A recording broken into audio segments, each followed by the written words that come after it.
बहुत सारे बच्चों के फॉर्म बहुत छोटी छोटी गलतियों की वजह से रिजेक्ट हो जाते हैं, जिनमें से मैं दो मेजर मेजर जो गलतियां हैं उनको पकड़ के लेके आया हूं। और वो गलतियां आप लोग अपने राजस्थान चतुर्थ श्रेणी के फॉर्म डालते समय न करें। वो चीजें मैं आप लोगों के साथ डिस्कस करने वाला हूं। और आज की इस वीडियो का हमारा मुद्दा रहने वाला है कि किस तरीके का, किस साइज का फोटो हम लोगों को अपलोड करना है और किस साइज का और किस फॉर्मेट का सिग्नेचर हम लोगों को अपने फॉर्म के साथ अपलोड करना है। उससे पहले हम इस वैकेंसी की कुछ बेसिक डेट्स के बारे में हम लोग जान लेते हैं कि भैया इस वैकेंसी का जो फॉर्म है वो स्टार्ट होने वाला है आप लोगों का 21 मार्च 2025 को। राजस्थान चतुर्थ श्रेणी के फॉर्म आप लोगों के स्टार्ट होने वाले हैं और इसका जो आखिरी डेट आप लोगों का रहने वाला है वो रहने वाला है 19 अप्रैल 2025। ये दो तारीखें आप लोग ध्यान रखना और अपना राजस्थान चतुर्थ श्रेणी का फॉर्म बहुत सही तरीके से आप लोगों को फिल करना है।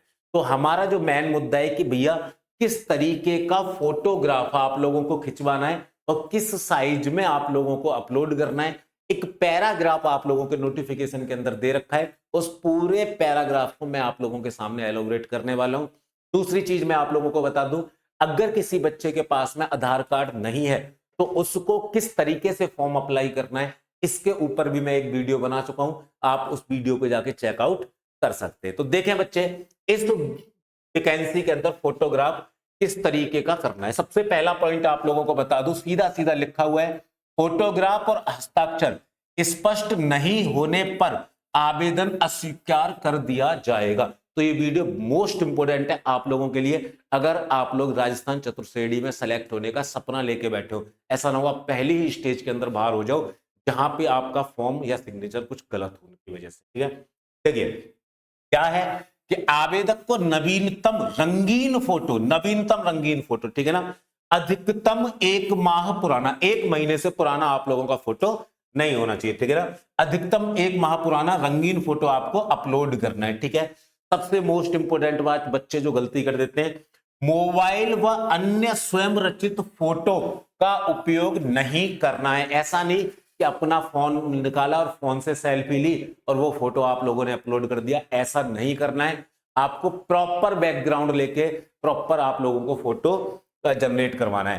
कह रहा फोटो की पृष्ठभूमि सफेद या हल्के रंग की होनी चाहिए। आपका बैकग्राउंड व्हाइट होना चाहिए। अगर व्हाइट नहीं है, किसी भी अदर कलर का है, तो वो हल्के कलर में आपको करना है, डार्क नहीं रखना है। ये आप लोग ध्यान रखेंगे। ठीक है ना, आपको अगला पॉइंट दे रखा है कि फोटो में आवेदक का चेहरा कम से कम 50% जगह घेरना चाहिए। ऐसा नहीं है कि आप लोगों ने सेल्फी लिया और फोटो के अंदर आपका छोटा सा फेस आ रहा है, बाकी आपकी बॉडी दिख रही है। नहीं, आपके फोटो के साइज में कम से कम 50% जो पोर्शन है वो आपके चेहरे के द्वारा ढका होना चाहिए। ठीक है, अगला क्या कह रहा है कि फोटो में आवेदक का चेहरा एवं सिर किसी भी कपड़े, ठीक है ना, कपड़े, ठीक है, छाया, बालों द्वारा ढका हुआ नहीं होना चाहिए। ऐसा नहीं कि आपने बाल बहुत लंबे लंबे बाल आ गए, मतलब समझ गए,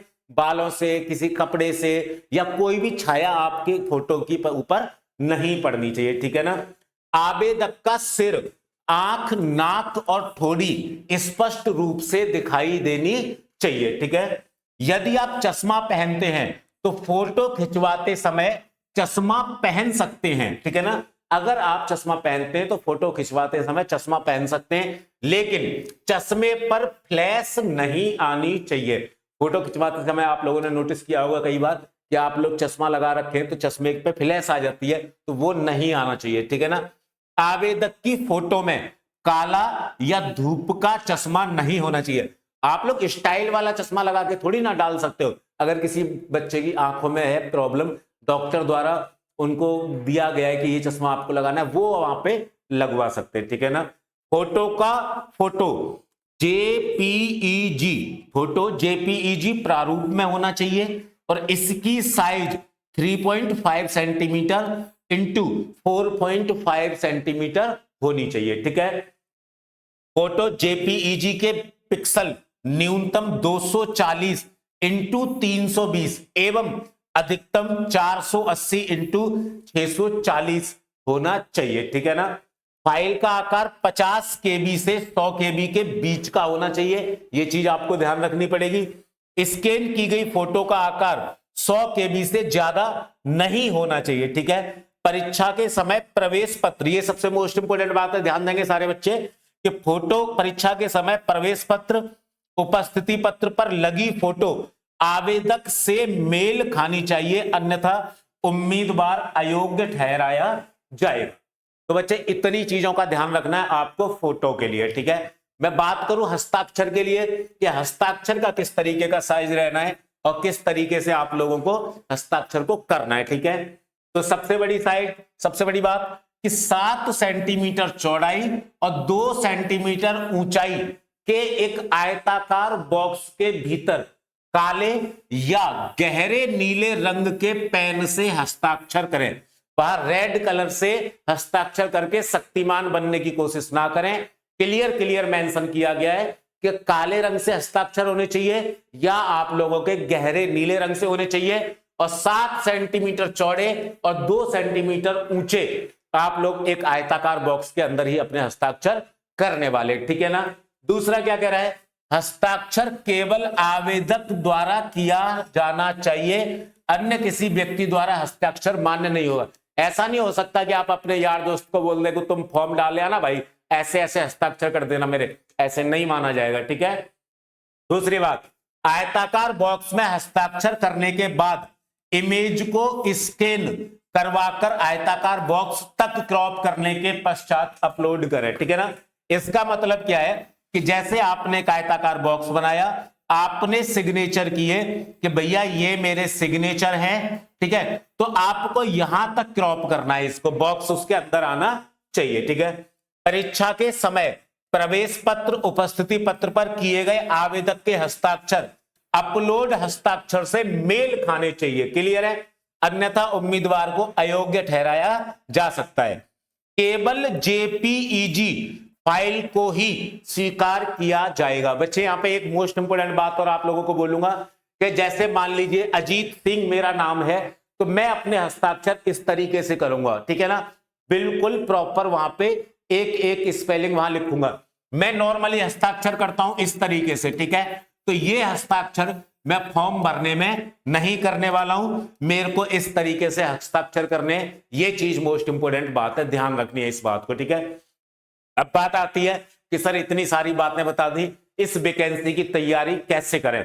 तो बच्चे एग्जाम विधि परिवार इस राजस्थान चतुर्थ श्रेणी 2025 में आप लोगों की पूरी तरीके से आपकी तैयारी करवाने के लिए, आपका सिलेक्शन करवाने के लिए हॉली का एक ऑफर लेके आया है, जिसके अंदर आप लोगों को 99 रुपए के अंदर बैच मिलने वाला है। सहायक बैच है आप लोगों का राजस्थान चतुर्थ श्रेणी का, ठीक है। इस बैच की फैसिलिटी क्या रहने वाली है बच्चे, इस बैच की फैसिलिटी रहने वाली है कि क्लास आप लोगों को 2 फॉर्मेट के अंदर मिलेंगी, एक लाइव और एक रिकॉर्डेड। नोट्स आप लोगों को 4 फॉर्मेट में मिलने वाले हैं, एक हर एक टीचर के द्वारा हर एक सब्जेक्ट के हैंड रिटन नोट्स आपको प्रोवाइड होंगे, आप लोगों को 1 लाइनर नोट्स भी दिए जाएंगे, आप लोगों को ऑब्जेक्टिव नोट्स भी दिए जाएंगे और आप लोगों को थ्योरेटिकल नोट्स भी प्रोवाइड किए जाएंगे। टेस्ट सीरीज क्यूज के रूप में आपको 3 तरीके से प्रोवाइड होने वाली है, एक आप लोगों को सब्जेक्टिव मिलने वाली है, एक आप लोगों को टाइप वाइज मिलने वाली है और एक आप लोगों को टॉपिक वाइज मिलने वाली है। और डेली प्रैक्टिस करने के लिए DPP आप लोगों को प्रोवाइड होंगी, जिसको हम लोग बोलते हैं डेली प्रैक्टिस पेपर। अगर DPP में अगर आप लोगों को किसी भी प्रकार की कोई भी समस्या आती है तो उसके लिए डाउट क्लासेज हम लोग शेड्यूल करके रखते हैं, और रिवीजन के लिए आप लोगों की वीकली क्लासेज, मैराथन क्लासेज हम लोग आपको प्रोवाइड करवाते हैं। तो जल्दी जाइए, एग्जाम विधि ऐप डाउनलोड करिए और अपना राजस्थान चतुर्थ श्रेणी 2025 का सहायक बैच ज्वाइन करिए। और बच्चे जाते जाते एग्जाम विधि चैनल को सब्सक्राइब करें। अगर इंफॉर्मेशन अच्छी लगी हो तो वीडियो को लाइक भी आप लोगों को करना है और बेल आइकन ऑन भी कर लेना, जिससे कि आपको आगे आने वाली वीडियोज के नोटिफिकेशन मिलते रहे। तो मिलते हैं बच्चे नेक्स्ट वीडियो के अंदर, तब तक के लिए जय हिंद जय भारत।